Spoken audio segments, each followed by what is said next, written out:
అందరికీ నమస్కారం అండి. ఫస్ట్ టైం మా ఫ్రెండ్ ఇంట్లో తిన్న గుత్తి వంకాయ బంగాళదుంప కాంబినేషన్లో కూర ఎప్పుడు తలుచుకున్నా నాకు నోట్లో నీరు ఊరుతాయండి. ఆ కూర ఈరోజు మీకు తయారీ చేసి చూపిస్తాను. కావలసిన పదార్థాలు: ఒక పాన్ పెట్టుకొని 2 స్పూన్లు నూనె వేడైన తర్వాత 1 స్పూన్ జీలకర్ర వేసి వేగిన తర్వాత 2 చిన్న ఉల్లిపాయల్ని పొడుగ్గా సన్నగా తరుక్కున్నవి పింక్ కలర్లోకి వచ్చే వరకు వేయించుకోవాలి. ఇలా పింక్ కలర్లోకి మారిన ఉల్లిపాయ ముక్కల్ని కొద్దిగా జరిపి దానిలో 1 స్పూన్ నూనె వేసి 2 స్పూన్లు నువ్వులు,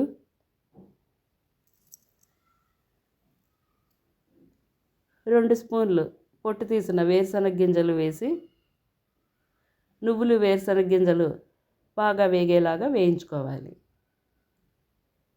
ఇలా నువ్వులు చిట్పట్లాడుతున్న వాటిలో వేగి ఒక 2 స్పూన్లు పచ్చి కొబ్బరి ముక్కలు కూడా వేసి కొబ్బరి కూడా కొద్దిసేపు వేగిన తర్వాత దానిలో 1 టేబుల్ స్పూన్ కారం, ధనియాలు, జీలకర్ర, కసూరి మేతి, గరం మసాలా కలిపిన కారం, 1 అర స్పూన్ పసుపు,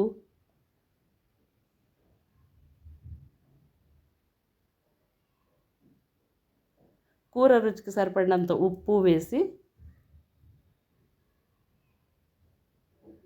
1 గుప్పెడంత కొత్తిమీర కాడలతో సహా వేసుకుని స్టవ్ ఆఫ్ చేసి ఒకసారి కలుపుకొని చల్లారిన తర్వాత నీరు లేకుండా గట్టిగా మిక్సీ చేసి ముద్ద పెట్టుకోవాలి పక్కన. మంచి లేత తెల్ల వంకాయలు శుభ్రంగా కడిగిన తర్వాత ఇలాగ 4గా చీల్చి దాంట్లో ఈ స్టఫింగ్ అంతా కూరుకొని వాటిని కూడా పక్కన పెట్టాలి. ఇప్పుడు స్టవ్ మీద అదే పాన్లో 2 టేబుల్ స్పూన్లు నూనె వేడి చేసుకొని 1 అర స్పూన్ ఇంగువ వేసి ఇంగువ పొంగిన తర్వాత దానిలో 1 పెద్ద ఉల్లిపాయ సన్నగా తరుక్కున్న ముక్కలు కూడా వేసి మంచి బ్రౌన్ కలర్లోకి వచ్చే వరకు వేయించుకోవాలి. ఇలా బాగా బ్రౌన్ కలర్ వచ్చి వేగిన ఉల్లిపాయ ముక్కల్లో 2 బంగాళదుంపలు పొట్టు తీసి ఇలా పొడుగ్గా తరిగిన ముక్కల్ని వేసుకుని కొద్దిసేపు వేయించి మూత పెట్టి ఉడకటానికి ఒక 5 నిమిషాల పాటు హై ఫ్లేమ్ మీద వదిలేసుకోవాలి.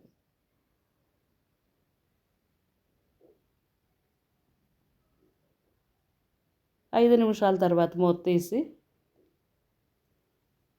మరొకసారి కలుపుకొని బంగాళదుంపలు కొంచెం ఉడికి పట్టనియండి. దానిలో స్టఫ్ చేసి పెట్టుకున్న వంకాయలన్నిటినీ వేసి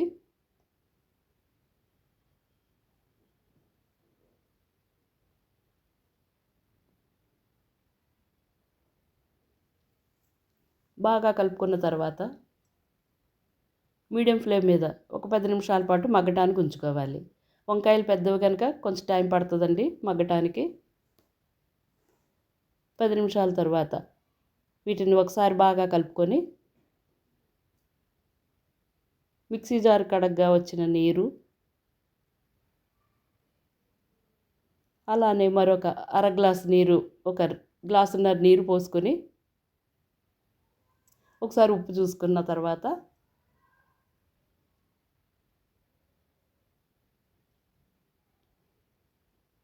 స్టవ్ని మీడియం చేసుకొని ఒక 7 to 8 మినిట్స్ బాగా మగ్గటానికి పెట్టుకోవాలి. 8 మినిట్స్ తర్వాత మొత్తం కూర రెడీ అయిపోయిందండి. దీనిలో చిక్కగా తీసి పెట్టుకున్న చింతపండు గుజ్జుని 2 టేబుల్ స్పూన్లు వేసి బాగా కలుపుకోవాలి. ఇలా బాగా కలిసిన కూర సెమీ లిక్విడ్గా ఉంటుందండి. మరీ డ్రై కాదు, మరీ లిక్విడ్గా కాకుండా ఉన్న ఈ కూరని కొత్తిమీర వేసి మరొకసారి కలుపుకొని